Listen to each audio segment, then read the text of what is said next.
La clasificación de los tributos. Según el Código Tributario se clasifican en tres: en tasas, en contribuciones especiales o de mejoras e impuestos.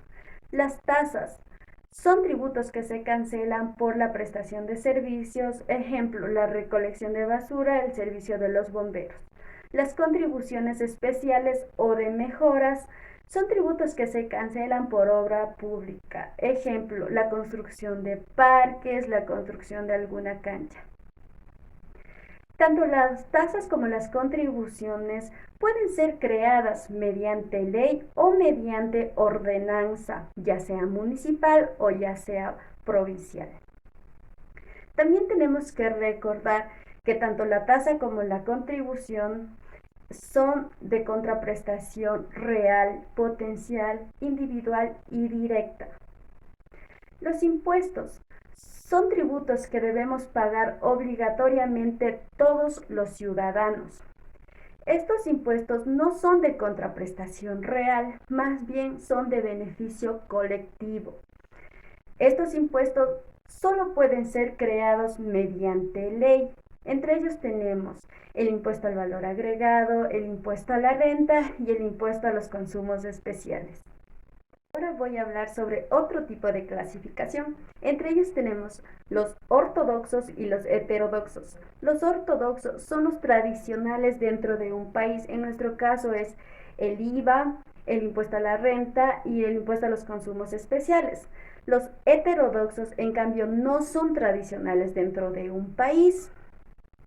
En este caso tenemos el impuesto a la salida de divisas y las plusvalías. También tenemos tributos internos y tributos externos. Los tributos internos nos dicen que son los que se manejan dentro del territorio ecuatoriano y son administrados por el Servicio de Rentas Internas. Los externos son los vinculados con el comercio exterior y están administrados por el Servicio Nacional de Aduanas del Ecuador. También tenemos tributos directos y tributos indirectos. Los tributos directos son los que no permiten el traslado de la carga impositiva a un tercero. En este caso sería el impuesto a la renta. Los indirectos, en cambio, nos dicen que sí nos permiten el traslado de la carga impositiva a un tercero. En este caso es el impuesto al valor agregado. Y por último tenemos los tributos progresivos y los tributos regresivos. Los progresivos nos dice que mide la capacidad contributiva, es decir, si yo gano más, yo tengo que aportar más al Ecuador. Los regresivos, en cambio, no miden la capacidad contributiva, más bien miden la capacidad de consumo. Supremacía. Principio de la supremacía constitucional. Significa que la Constitución es la norma fundamental que está en la cumbre o por encima de las demás. La supremacía de la norma tributaria en su artículo 2 del Código Tributario cita: las disposiciones de este código y de las demás leyes tributarias prevalecerán sobre toda otra norma de leyes generales. En consecuencia, no serán aplicables por la Administración ni por los órganos jurisdiccionales las leyes y decretos de cualquier manera contravengan este precepto. Es así que las normas tributarias prevalecen sobre toda otra ley general. De esta manera se establece la supremacía de las normas tributarias sobre cualquier tipo de ley. En consecuencia, no serán aplicables por la Administración ni jurisdiccionales que de alguna manera se opongan a las leyes tributarias. La supremacía tributaria, también conocida como potestad tributaria, que es considerada como una manifestación de la potestad soberana del Estado y es inherente al poder político. El Estado, en el ejercicio del poder tributario a través del poder legislativo, está facultado para crear, modificar, extinguir tributos, así como también para establecer exenciones tributarias. Además, la potestad tributaria es un poder jurídico que deberá ser ejercido respetando los principios constitucionales de la tributación, tanto formales como materiales, así como los demás principios constitucionales. Tales principios orientan y vinculan la actividad legislativa en materia tributaria. Principios tributarios en el Ecuador. En el Ecuador se encuentran consagrados principios constitucionales que rigen al régimen tributario en general. Estos son generalidad, progresividad, eficiencia, simplicidad administrativa y retroactividad, equidad, transparencia y suficiencia recaudatoria. El principio de generalidad. Lo que en definitiva sostiene este principio es que se gravará de manera universal a todas las personas o bienes que incurran en presupuesto de hecho determinado por la forma impositiva, buscando la distribución de la carga tributaria de acuerdo a su capacidad económica. Principalmente, el principio está enfocado a resguardar el elemento esencial de la ley formal, es decir, que es creada para todos sin ningún tipo de abyección especial. El principio de progresividad. Se puede decir que el fundamento filosófico de la progresividad es que la distribución de la carga social tenga una relación proporcional directa entre la renta y el aporte en sí, buscando una distribución de la riqueza más justa. De esta manera se encausa generar más cargas tributarias para las personas que generen mayor riqueza, destinando el objeto del hecho generador a una situación privilegiada, por así decirlo. El principio de eficiencia. La eficiencia en términos generales existe cuando se obtiene el resultado buscado con la inversión de la menor cantidad de recursos posibles. En el ámbito tributario se considera que el Estado imponga tributos considerando que los mecanismos para la recaudación por parte de la administración y del pago por parte del contribuyente sean los más óptimos posibles, para procurar que la inversión del recurso del Estado sea proporcionalmente inversa en relación al rédito que implica el tributo. El principio de simplicidad administrativa tiene intrínseca relación con la eficiencia, pues entiende que el proceso burocrático de la determinación, exigencia y recaudación tienen que ser lo más ágiles posible, justamente para no imponer trabas en la recaudación ni tampoco en el contribuyente. El principio de irretroactividad. La irretroactividad es un principio que trasciende el ámbito tributario, incluso llegando a ser un principio general del derecho, que busca principalmente que las normas rijan siempre para el porvenir y no se puedan normar hechos acaecidos en el pasado. El principio de equidad tiene una connotación más bien moralista y axiológica, que encierra en sí mismo su fin antes que explayar algún concepto jurídico concreto. Este principio tiene una relevancia importante para la filosofía del derecho, pues en última instancia busca la justicia misma del tributo, es decir, que tenga razonabilidad, que sea claro, que sea imparcial y proporcional. El principio de transparencia. La transparencia tiene como objetivo principal la apertura para la fiscalización de la relación jurídica tributaria entre el contribuyente y el Estado. Esta es un mecanismo de control que permite verificar por ambas partes que no han existido cobros indebidos o elusiones fraudulentas.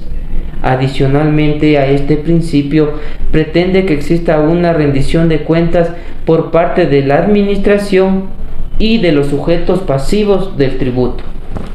El principio de suficiencia recaudatoria, como un principio constitucional, es un condicionamiento que el propio Estado asume para poder cumplir con la proyección presupuestaria en materia tributaria, es decir, que se puedan recaudar todos los ingresos tributarios estimados para costear los gastos programados con estos, dentro de un periodo determinado. Este principio tiene alta relevancia en la participación ciudadana dentro de la redistribución de la riqueza, pues en esencia busca la mayor recaudación posible, justamente en aras de una más equitativa distribución de las rentas percibidas. Ahora vamos a conocer sobre la creación, modificación y extinción de los tributos. A continuación vamos a hablar sobre estos temas importantes. Creación. En este tema podemos mencionar sobre la potestad tributaria o de creación, la cual corresponde al Congreso crear, modificar o suprimir tributos, sin perjuicio de las atribuciones que se confieren a los organismos del régimen seccional autónomo. Cabe señalar que en el artículo 7 del Código Tributario menciona sobre la facultad reglamentaria, que señala que solo el presidente de la República corresponde dictar los reglamentos para la aplicación de las leyes tributarias. Asimismo, que en el artículo 8 del Código Tributario menciona sobre la facultad reglamentaria de las municipalidades y consejos provinciales, que señala que lo descrito en el artículo 7 se aplicará conforme a los municipios y consejos provinciales, de igual manera al 7. El siguiente tema es la modificación. En este aspecto podemos mencionar que el objetivo de la forma tributaria consiste en una modificación a la estructura de impuestos que tiene el país. Esta depende del desarrollo de la economía y la gubernatura. Su implementación está planeada para redactar más dinero con el fin de ayudar al gobierno de turno con los gastos frente a sus propósitos. Finalmente, tratamos la extinción de los tributos, un tema que se subdivide en 5 aspectos importantes, los cuales son solución o pago, compensación, confusión, remisión y prescripción. En cuanto a la solución o pago, podemos mencionar que es el desembolso realizado por el sujeto pasivo a fin de satisfacer la obligación ante la administración tributaria. La compensación expresa que las deudas tributarias se compensarán total o parcialmente, de oficio o a petición de parte con créditos líquidos, por tributos pagados en exceso o indebidamente, conocidos por la autoridad competente. La confusión determina que se extinguirá la obligación tributaria cuando exista una confusión, cuando el acreedor de ésta se convierte en deudor de dicha obligación como consecuencia de la transmisión o transferencia de los bienes o derechos de origen del tributo. En cuanto a la remisión, se debe manifestar que las deudas tributarias solo podrán condonarse o remitirse en virtud de la ley, a la cuantía y con los requisitos que en la misma se determinen.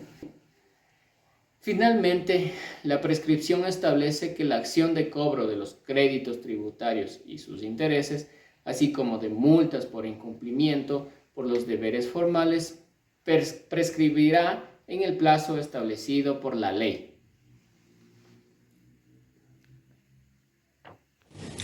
El acto administrativo. El acto administrativo se define como aquella declaración realizada por un órgano público en ejercicio de la función administrativa, que crea, modifica, reconoce o extingue una situación jurídica individual. Sobre la presunción de legitimidad. Esta supone que por el solo hecho de expedirse el acto administrativo, este debe ser presumido como legítimo. Constituye el indicio de que el acto ha sido emitido conforme a derecho y que su emisión corresponde a todas las prescripciones legales. La presunción de legitimidad depende de que el acto sea perfecto, esto es, que sea válido y eficaz. El acto administrativo es eficaz a partir del momento en que se lo dicta, salvo que se establezca un plazo o condiciones distintas. Para que dicho acto administrativo surta efectos legales para los administrados, es necesario que sea debidamente notificado. No es lo mismo eficacia que validez del acto administrativo. Estos conceptos suelen ser confundidos. Hay actos que, siendo inválidos, son eficaces. Que el acto administrativo sea eficaz significa que cuenta con la posibilidad de que de él surjan efectos legales o jurídicos tanto para la administración como para los administrados. La validez del acto administrativo se refiere a la sujeción del acto administrativo al ordenamiento jurídico. Para que un acto administrativo sea válido y conforme a derecho, debe haber sido dictado por autoridad competente con observancia del procedimiento aplicable y sujeción a la norma jerárquica superior. Sobre la ejecutoriedad. Esta consiste en la facultad con la que cuenta la administración para llevar a ejecución el acto administrativo sin necesidad de que medie para ello una decisión judicial. Además, es aquella potestad que por principio tiene la administración pública de hacer cumplir por sí misma los actos que ella misma dicta. La ejecutoriedad del acto administrativo corresponde a que el mismo se encuentra llamado a cumplirse y para ello, en virtud del carácter público de la actividad realizada por la administración pública, no se requiere acudir a la función judicial para que ordene el cumplimiento de la decisión dictada por la autoridad pública. Es decir, es la posibilidad de que la autoridad administrativa disponga la ejecución de sus actos por sí y ante sí, en razón de la fuerza ejecutoria de que estos están revestidos. Uno de los importantes efectos derivados de los principios de legitimidad y ejecutoriedad consiste en que por regla general el acto administrativo no se suspende por la interposición de cualquier recurso, excepto cuando una disposición establezca lo contrario. Sin embargo, excepcionalmente, la autoridad administrativa que resuelve el recurso interpuesto previa ponderación razonada entre el perjuicio que se causaría al interés público o a terceros, tiene la facultad de disponer la suspensión de la ejecución del acto impugnado cuando dicha ejecución pudiera causar perjuicios de imposible o difícil reparación.